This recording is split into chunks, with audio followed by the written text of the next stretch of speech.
deep to left center field. Back it goes and gone. The 0-2 pitch. He struck him out swinging at 101. Swinging a drive, left field and deep. Back it goes and gone. And the Twins walk it off again.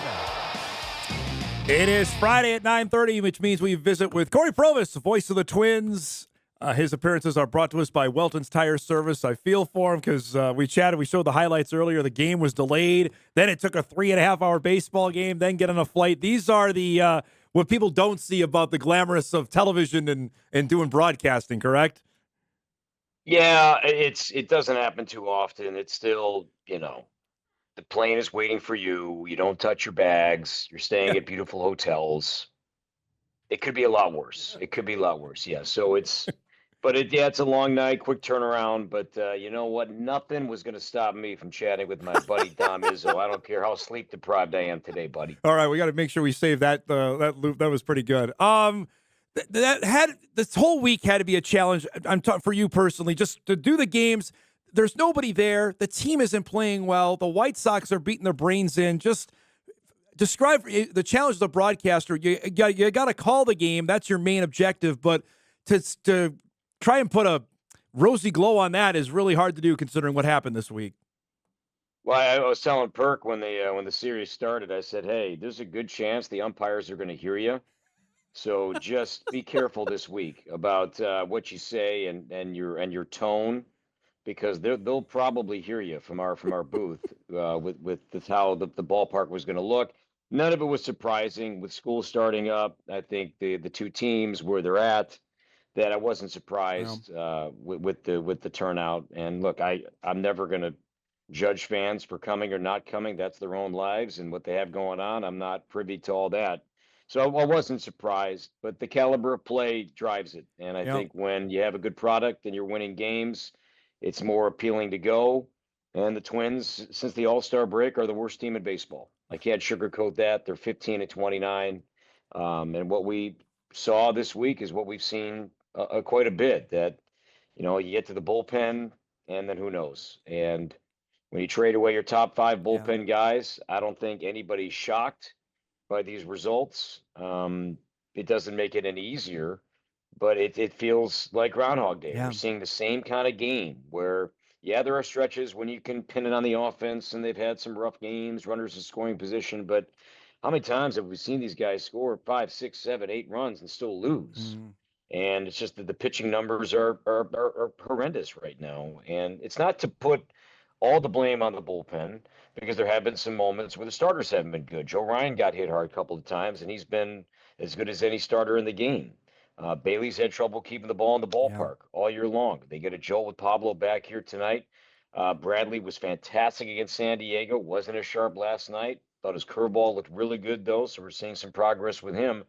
But, when the bullpen is coming in and giving up 4 or 5 runs an inning, 6 runs an inning, and then they're out of it, it's just become the same game pretty much every day. I don't know if you have any update or let fans know with Ryan Jeffers, what happened with him and any update there. I don't listen to the post-game show too often. At that point, I unplug and I'm on to music at that point. But I did listen last night because I wanted to get the update on Jeffers, and all we heard was that it was a head contusion. So I don't think it was anything with the first foul ball that concerned me, because that caught him flush right on the mask. That didn't look good. But then there was the odd one. It was deflected ball. I think it was Lenyn Sosa, deflected off of his knob, and they caught him on the side. And then he had an at-bat the following half inning, didn't take a good swing. So, I think it was more the second foul ball than it was the one directly off the front. But just a head contusion. Remember, the Twins did not bring up a third catcher when they added, to their roster in September. They added a position player, Deshaun Kersey Jr. I would be shocked if there's not, at least if it's Johnny Pareda, somebody else that's here on taxi at minimum, because Ryan Fitzgerald right now is the emergency catcher. Let's not go down that path here where you have a chance to expand some rosters. Let's not be silly about this. Let's get some protection, because these guys are still competing. Pablo and Joe and these guys, numbers matter to these guys. And let's not just, let's just hope for the best. I just can't imagine a scenario where there's not another catcher here in Kansas City today, tonight, that at minimum, Dom is on the taxi squad. I had to ask you this because on the roster's expanding, and I remember the days, I know it's not long ago, when they went to 40, and I know the games would take forever because there would be a bunch more guys up. Were you surprised at who the Twins brought up? Because I know fans were like, well, this is it? This is what they're bringing to add for September? Did that strike you as odd or bizarre? No, it made sense because of the style of play they're trying to employ right now. They're trying to play speed, run, aggressiveness on the bases, and Deshaun Kersey Jr. is their best option for that in the minor leagues. I did ask Rocco yesterday in the media session that this whole thing came up because basically I don't know what else to talk about on a nightly basis at this point. Yeah. And I did ask him, do you any part of you miss? And I'm all for the new way of doing this. By the way, I hated when it was the most important month of the year and you've got one team playing 35 guys, you've got another team playing 27 guys. I couldn't stand it. I hated it. So I'm glad they came up with this rule. But my question to Rocco was I think there was an advantage in that I think it was a reward to a minor league player that if you had a good season, here's the carrot, come up and debut. Now that's when the minor league season ended earlier too. Yep. And Perk mentioned that last night. They used to end regular season around Labor Day. Now it stretches into mid-September, third week of September, depending on how far you go. So there's some value with these guys that they still get to play. But normally when rosters expanded, the first move was always a third catcher, was always to protect yourself. That was the clear-cut number one ad. We had a third catcher. And I asked Rocco, I said, have you noticed a pattern with contending teams? Did they add that? Did the contending teams, was that still their number one want, or were they going for a speed element off the bench? He didn't know all the, it wasn't a fair question to study all the rosters of the contending teams. He did mention, though, that they had debate, that they did discuss the idea of adding a third catcher, but they opted to go with Kersey just because of the style of play that they're utilizing right now. You mentioned numbers, and I don't know if we had a chance to get into this last week with Royce Lewis's comments that caught on about how not adjusting and worried about his numbers. And I know some fans may have taken umbrage with that. And obviously, Royce has turned it around here. And I want to talk about the segment you guys did with him before the game because that was really neat on his defense and miking him up. But did you make anything of that? Because guys, their contract is based on what they put up. And if their arbitration numbers aren't good, then they're not going to be able to win that. What did you make of what he said last week? Wasn't surprised. I think a lot of people feel that way. A lot of players feel that way, but rarely do they say it. Yeah. I think that's the surprise that it took away from that. Now, I think Royce has been, I think he's been wonderfully engaging to cover because he doesn't give you cliches. He gives you a lot of truthful takes by his locker on the field, and in an era where it is so easy to go with any sports cliche you have in your bag, he doesn't. And I think he gets penalized for that, good and bad. So I always appreciate how candid he is and how honest he is, how upfront he is, but it's rare for a player to admit it in that context. And for Royce to talk about his career and to talk about his salary and taking care of his family and trying to get to arbitration, some of it with the injuries that he's had. I mean, I'm sure there was a point where after 2023, with what he did, the expectation for 2024, the Twins probably, remember his agent Scott Boras, but I would imagine the Twins had some internal, maybe it even reached Scott Boras about signing him and buying out some years like you see other teams do. Some teams even do that before they even play a single big league game with what Jackson Churio with Milwaukee. The Brewers did that. What's it, Colt Keith with the Tigers? They signed him before even he played a single big league game. I would imagine that they had some discussion about that. I don't think that's happening now.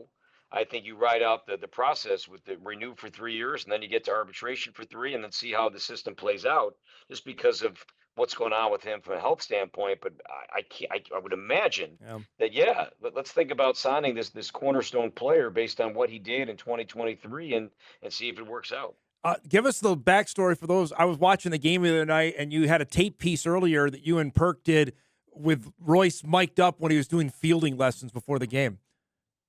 I think that stuff is so neat. It's cool. And I Yeah. love that we've done that a bit more this year from Harrison Bader when he was taking fly balls during BP and center, taking us through his process. And then I know Justin has done some work with Trevor Larnach and Brooks Lee in terms of hitting in the cage. And thought Paul Molitor did a fascinating segment with Tim Laudner on the field talking about base running. So I think it's just trying to provide some more access. And yes, so Royce took us into his routine and what he does. And his outs above average, some of his numbers have dropped. A rare throwing error last night because his throwing has been so much better. And that was something that we asked him about was all the work that you're doing.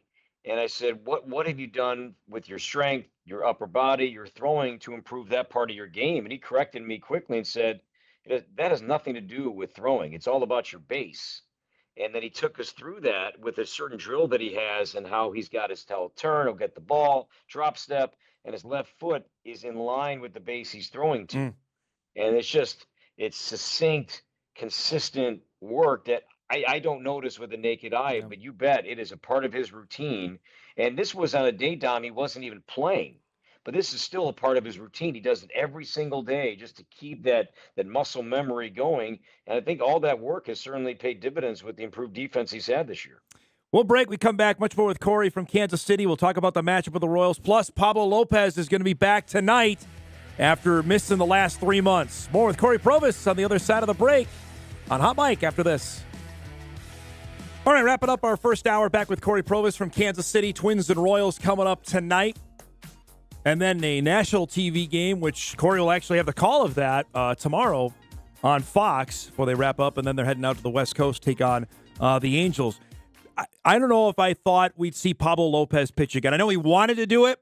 I know he said it. He said it to you guys in the broadcast. But he's going to do it tonight. That says a lot about him, I think, because the season is lost. He could easily just shut it down, but he's not going to do that. He's going to come back tonight.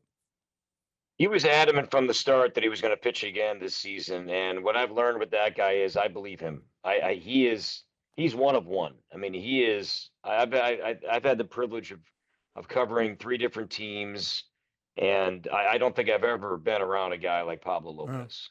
Just who he is on the field, more off the field, just how engaging and how up front he is, and how good he is too. So I think it means a lot. I think it also, as the Twins kind of turn this roster around. There's a lot of young dudes that are seeing this on the team now, Yep. in the minor leagues. I'm even talking into the rookie ball, Latin American players that look up to Pablo, that respect Pablo and follow his every move, and they're seeing what he's doing. And your point, Dom, I think is very valid that the season's over from a competitive standpoint. But hey, still be a pro, still go out, do your rehab, do your work, and get back out there and help your team. And he is doing that. So I'm thrilled to see him pitch here again tonight. He's had a lot of success against the Royals. It's odd that it lines up that way with how many starts he's had, as a Twin here at Kauffman Stadium. But yeah, I'm thrilled to see him back. He's worked really hard, and hopefully he does well tonight. Is he under a pitch restriction, Cory? Like how long do we see him out there tonight? I would imagine. I mean, I didn't see the 5. I think he got up between 80, 85 pitches in his last rehab starts. I would say 90, 95, maybe even 100. I mean, Rocco, I don't know if he'll give a finite number on it here tonight. I'm sure there is, but I don't know how much of that will be public. But he's not going to throw 120. And they may keep him around 85 or 90 here tonight. But again, where do they go? If he leaves with the lead, right? I mean, Justin Topa got hot last night. He was warming up in the bullpen. Sands threw 2 innings 2 days ago. I don't know unless they make some more moves today. Maybe they do. I mean, maybe they had some fresh arms. Today as the day goes on, we see some more roster transactions. But I think let him go and see what happens. But don't be foolish about it. But I think the Twins, for the time being, are going to go to a 6-man rotation. I want to chat a little here on Kansas City, who's hanging around. I think they're 2 games out on the wild card here for a team that made it, obviously, last year with high expectations. I think Seth Lugo just went on the injured list, though, one of their great starters. What do we make of this Kansas City team, and can they get hot here and steal a playoff spot? They had a good win yesterday. Last night, they were on the verge of being swept at home by the Angels. They haven't been very good at home. They're under 500 at home. Their run differential's negative at home, which is surprising. Yeah, because it's such a great place to play. I love calling games here, and just the fans are awesome. Great ballpark. But their pitching is fantastic. Their pitching is really good. They have one of the best players in the game in Bobby Witt Jr., who hit the game-winning home run last night. They just lack a lot of firepower on offense, and that has worked against them for a long time, especially in the corner outfield spots. They're going with some veterans right now, but the trade for Mike Yastrzemski, that's turned out to be a good move because he's playing a lot of right. He's playing well since he joined the team from the Giants. But even a guy like Adam Frazier, a veteran infielder, he had a big home run yesterday for his 1,000th hit. Salvador Sal, you know what you're going to get with him, future Hall of Famer. But can they get enough offense? That's the thing that's going to, I think, put them in or keep them out, because they can withstand some injuries to Reagans and even to Lugo. With Noah Cameron, rookie, has pitched really well, had a good start last night. The Twins are going to see Michael Wacha tonight. He's been good. And then Stephen Kolek is going to go tomorrow night, and he's among the pitchers they got from the Padres in the Freddie Fermin trade. So there's going to be opportunities for some guys now, but still, the pitching is good. The pitching can hold out here, I think, as long as they need to. It's going to be about the offense. Can this team muster enough to keep them in the fight? They have some big series coming up. Seattle, who they trail in the wild card race, is coming to town for a series. They have the tiebreaker over Texas, so they have some things that work for them. But that series coming up mid-September at home against Seattle is going to be massive. Well, they got your guy. I know you love Vinnie Pascantino as well. He's a really good player. Yeah, he's got 28 homers, the Pasquatch, and many of these guys, weren't playing well in September, and that's why they hadn't won a September game until last night. But Pasquantino hit a home run last night. He's interesting. He's just he's a fun guy to kind of see and follow on social media. I don't know him very well. I met him once, but years ago when he made his debut and Joe Ryan was finding his way, Dan Gladden was talking with Vinny and Rex Hudler in the Royals dugout at Target Field before a game, and like Danny challenged Vinny Pasquantino and said, "Hey, Joe Ryan does that swim move. I dare you to do it. I dare you to do it one time before your first at bat." He's like, he thought about it. He didn't do it, but he thought about it. And so every time I see Pasquantino, and especially a game like tomorrow when Joe's going to pitch, I just always wonder, like, is he going to actually do it? Does he remember that conversation with that wild man, Dan Gladden? This guy challenged me, this guy with his mullet, challenged me to do the Michael Phelps, Joe Ryan swim move before an at bat. Haven't done it, but maybe I will. After this weekend, then it's on to the Angels, and there's another team that perennially has underperformed. Even they had Ohtani and Trout on the same team and could never put it together. I can never figure out that baseball team. They perennially underperform. And just shake your head at it. Yeah, it's amazing. That'll be one of the fascinating trivia questions and unanswerable questions, I think, looking back on it. How did that team not make the playoffs one time when they had Mike Trout and Ohtani? Now, Trout often hurt. So that's, Trout has had a ton of injuries in recent years. So that's a big part of it. But Angels, they've been hovering around that 500 mark here, up and down, and they're a much better team from when the Twins saw them. The Twins saw them back, gosh, that was in May, I think, when they swept them, and that team was going nowhere and nowhere fast, and they've had some better performances here. They played a little bit better, and Ron Washington, wish him all the best. He's not managing the team right now. We didn't really know much about it until recently. He underwent a significant heart operation that forced him, understandably so, to leave the dugout and leave the game for the time being. He still wants to manage one day, but he's not managing currently, which makes all the sense in the world. But we wish him well. Last thing, I got an email here before I let you go, because email says, Cory, we've seen other broadcasts out in the stands. The Cubs did it earlier this week from Wrigley. Would you guys be interested in doing that at Target Field, calling a game from out in the stands?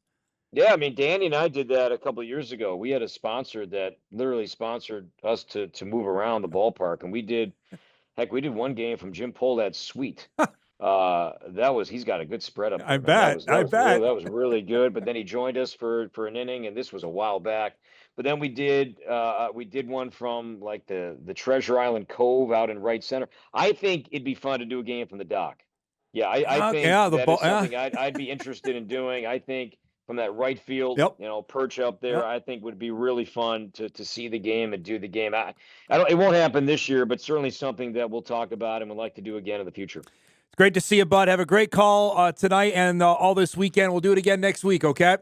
Thanks, Dom. Be good, buddy. Get some rest. There he goes. Cory Provus joining us. His appearances each and every Friday brought to us by Welton's Tire Service. Twins and the Royals coming up tonight, and then a Fox game tomorrow before they wrap it up and then head out to the West Coast. Again, it's tough sledding, and he knows it better than anybody. He's seeing it every day.